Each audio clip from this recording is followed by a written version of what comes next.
لو انت عارفني من الكتاب والكونتنت بس فانت كده فايتك كتير. انا مش مدرسة انجليزي بس ومش مؤلفة الكتاب بس، في جزء كبير من حياتي انت ما تعرفش عنه حاجة، والنهارده قررت ان اكشف لك السر. انا اشتغلت اكتر من 32 الف ساعة عمل، دربت اكتر من 90 الف طالب في كل الدول تقريبا. انا كان عندي طلاب من امريكا، ممكن ما تصدقش بس والله العظيم ده حصل. دربت سي اوز، اتش ار، مهندسين، محامين، محاسبين، وتايتلز تانية كتيرة جدا. والعدد الكبير ده من الطلبة وعدد الساعات الكتير ده خلاني اشوف غلطات كتيرة ممكن انت ما تاخدش بالك منها.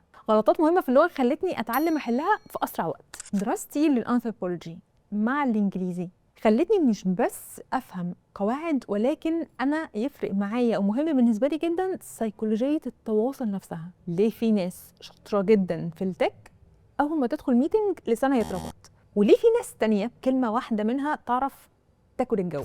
اول ما بدات تصوير الكونتنت بتاعي انت طبعا عارف ما كنتش جايه احفظك شويه كلمات، انا جايه انقل لك خبره كبيره وواسعه. بقول لك 32 الف ساعه شغل، بديك ادوات عمليه وبساعدك تتكلم اللغه اللي تليق بالتايتل بتاعك، تفتح لك ابواب ترقيات او حتى شركات اكبر تشتغل فيها. طب دلوقتي ايه هي الصوره الكامله؟ انا بدرب تيم كامل في الشركات على البيزنس انجلش، بعمل سيشنز للاكزيكتيفز قبل اي برزنتيشن، وبساعد فاوندرز يتكلموا بثقه قدام اي حد. يعني انا مش مدرسه انجليزي بس، انا صاحبه بيزنس، كونسلتنت، وانجلش كوتش. ولو عايز تعرف عني اكتر اكتب لي سؤالك في الكومنت وهجاوب عليه، وهشارك معاكم قصص نجاح وتحديات كتيرة أنا عديت بيها، وحاجات من ورا الكواليس هتغير فكرتكم تماما عن اللغة.